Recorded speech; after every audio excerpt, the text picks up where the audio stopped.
Hello everyone, विकास कश्यप का आपको बहुत बहुत नमस्कार। इस पार्ट में भी हम लोग class 10th math UP board 2025 के प्रीवियस ईयर पेपर के बहुविकल्पीय प्रश्नों को सॉल्व करना सीखेंगे, जो 2026 के बोर्ड एग्जाम के लिए मोस्ट इंपॉर्टेंट हैं। तो चलिए स्टार्ट करते हैं। देखो, पहला क्वेश्चन हमारे सामने लिखा हुआ है, यदि tan थीटा बराबर 3/4 तो cos थीटा का मान होगा। हमको दे रखा है उसने tan थीटा बराबर 3/4 और cos थीटा का मान हमसे पूछा है। अब हमें पता है कि tan थीटा होता है लंब बटे में आधार। tan थीटा क्या होता है? लंब बटे में आधार होता है। और cos थीटा क्या होता है? cos थीटा होता है आधार बटे में कर्ण।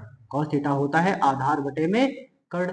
अब देखो, अगर हम cos थीटा का मान निकालें तो आधार हमें पता है, आधार कितना दिया है? 4। फिर बटे में कर्ण लिखेंगे और कर्ण की वैल्यू हमें नहीं पता है, लेकिन कर्ण की वैल्यू हम लोग आसानी से निकाल सकते हैं। कर्ण क्या होता है? लंब का स्क्वायर। कर्ण क्या होता है? लंब का स्क्वायर प्लस आधार का स्क्वायर।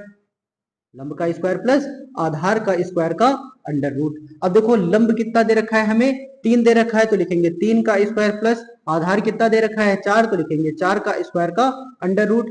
3 का स्क्वायर 9 होता है, 4 का स्क्वायर होता है 16, और 16 और 9 मिलकर कितना बन जाता है? 25 बन जाता है। और 25 का रूट कितना आता है?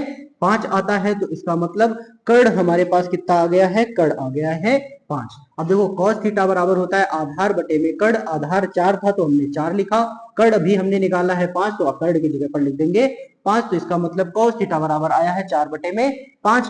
cos थीटा बराबर 4 बटे में 5 हमारा ऑप्शन नंबर ए है। तो इसका मतलब ऑप्शन नंबर ए हमारा सही उत्तर होगा। अगले क्वेश्चन की बात कर लेते हैं हम लोग। देखो, अगला क्वेश्चन लिखा है, एक पासे को एक बार फेंका जाता है तो सम संख्या आने की प्रायिकता तो एक विषम संख्या आने की प्रायिकता होगी। अब देखो, अगर हम एक लूडो वाले पासे को फेंके तो उसमें क्या क्या आने की संभावनाएं हो सकती हैं? 1 हो सकता है, 2 आ सकता है, 3 आ सकता है, 4 आ सकता है, 5 आ सकता है और 6 भी आ सकता है। तो उसने प्रायिकता किसकी पूछी है हमसे? विषम संख्या आने की प्रायिकता पूछी है। और विषम संख्याएं कौन कौन सी है?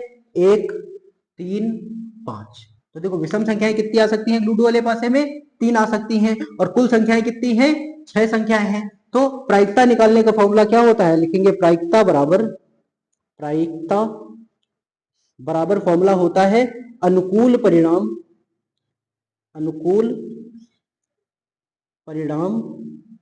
बटे में कुल परिणाम। अनुकूल परिणाम बटे में कुल परिणाम।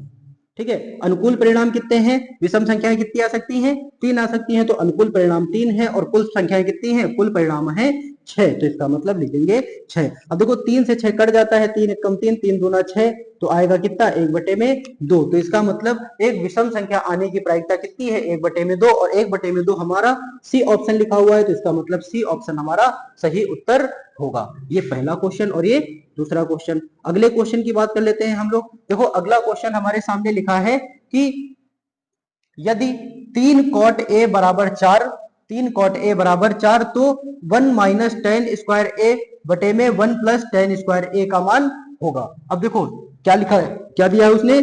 3 cot a बराबर 4, 3 cot a बराबर 4। तो यहां से cot a की वैल्यू निकालेंगे तो 3 इधर गुणे में, उधर जाके बटे में, तो cot a की वैल्यू आ जाएगी 4 बटे में 3।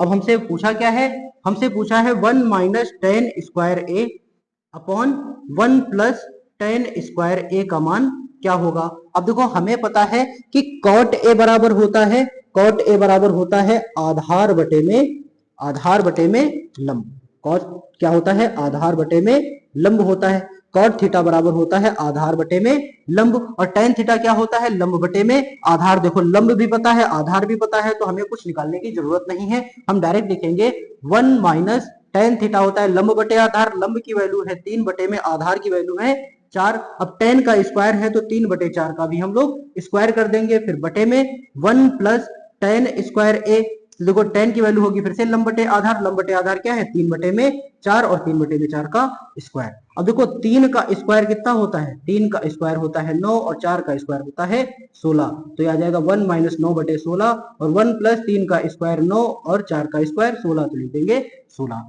अब देखो, इसके नीचे 1 मानेंगे तो 1 और 16 का लासा 16 आएगा। 1 और 16 का लासा कितना आएगा? 16 आएगा। और 1 का भाग 16 में देंगे तो 16 बढ़ जाएगा।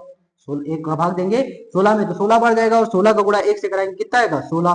फिर माइनस लगाएंगे यहाँ पे, 16 का भाग 16 में देंगे, एक बार जाएगा, एक का गुणा 9 से कराएंगे तो कितना आएगा 9 बटे में 16। फिर बाद में देखो यहाँ पे भी एक इसके बटे में है, एक और 16 का लासा लेंगे कितना आएगा 16 आएगा, और एक का भाग 16 में देंगे, 16 बार जाएगा, 16 का गुणा इस एक से कराएंगे तो कितना आएगा 16। फिर प्लस 16 का भाग देंगे, 16 में कितनी बार जाएगा, एक बार जाएगा, एक का गुणा 9 से कराएंगे तो कितना आएगा 9 आएगा।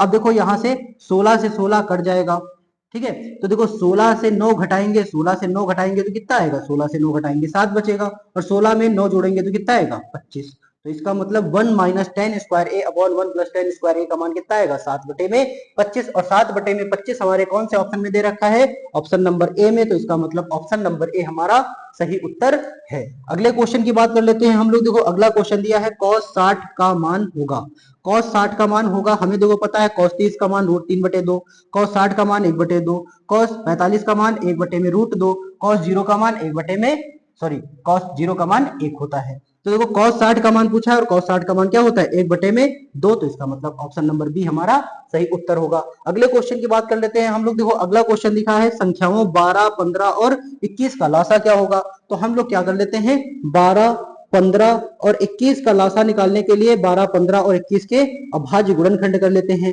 12 के अभाज्य गुणनखंड आते हैं 2 गुणे में 2 गुणे में 3, 15 के अभाज्य गुणनखंड आते हैं 3 गुणे में 5, और 21 के अभाज्य गुणनखंड आते हैं 3 गुणे में 7। अब देखो 2 दूना 4 12, 3 पचे 15, 7 त्रिक 21 या 3 सते 21। एलसीएम निकालेंगे यहाँ से तो कितना आएगा, देखो एलसीएम क्या होता है, जो मिलता है वो भी लिखते हैं, जो नहीं मिलता है वो भी लिखते हैं। देखो 2 2 बार दिख रहा है यहाँ पे, तो 2 बार 2 लिख लेंगे हम लोग। 3 एक बार सब में मिल रहा है तो एक बार 3 लिख लेंगे। 5 एको में नहीं मिल रहा है तो 5 लिख लेंगे। 7 भी नहीं मिल रहा है तो 7 भी लिख देंगे। अब देखो 2 का स्क्वायर 2 दूना 4, 4 तिये 12, 12 पंचे 60 और 60 सते 420, 60 सते कितना होता है 420 होता है। तो इसका मतलब ऑप्शन नंबर डी हमारा सही उत्तर होगा, जिसमें 420 लिखा हुआ है। अगले क्वेश्चन की बात कर लेते हैं हम लोग। देखो अगला क्वेश्चन हमारे सामने लिखा है √2 और 2 माइनस √2 का गुणनफल होगा। √2 और 2 माइनस √2 का गुणनफल होगा। अब हमें पता है √2 कैसी संख्या होती है, √2 एक अपरिमेय संख्या होती है। तो लिखेंगे यहाँ पे √2 और 2 माइनस √2 का गुणनफल कराएंगे हम लोग। तो देखो √2 का 2 से गुणा कराएंगे तो 2 आएगा, फिर माइनस √2 का गुणा √2 से कराएंगे तो कितना आएगा 2 आएगा।